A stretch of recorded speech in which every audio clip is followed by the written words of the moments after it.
That statement, Mr Stone, reveals that he gave a second undeclared donation to Minister Donoghue in the 2020 general election. This means that Minister Donoghue failed not only once but twice to disclose a donation in back-to-back elections from the same wealthy supporter.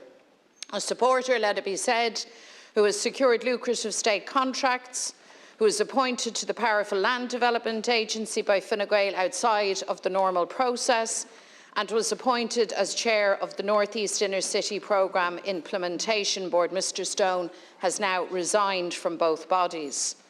A theme of this controversy is the Minister's ever-changing story, the muddying of waters, the ducking, the diving to evade accountability. It has been an exercise in concealment and cover-up from start to finish.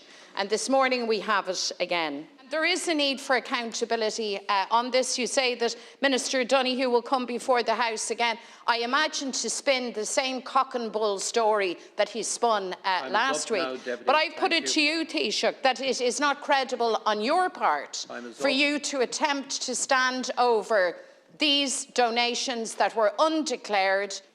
Exposing your hypocrisy is not a distraction. It's simply telling the truth, something that you consistently run a mile from.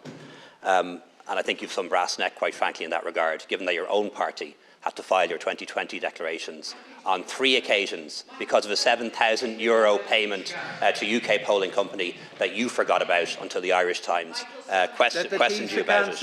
And what is a distraction, Deputy? Deputy, you always want to shout me down when you don't want to hear the truth. But this country is still a democracy. You're not in charge of it. And until we're a democracy, people will be allowed to speak freely in our Parliament. And I'll continue to do so, Deputy.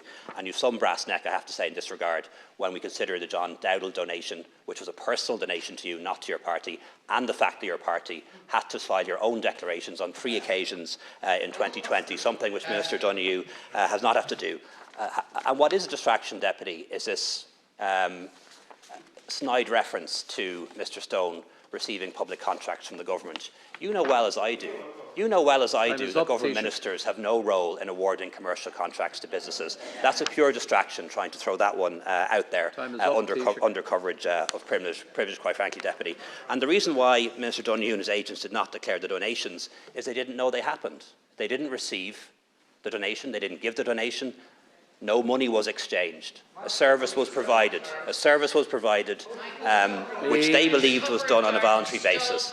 And once they found out about it, they made efforts to put things right. Thank you very much. We move to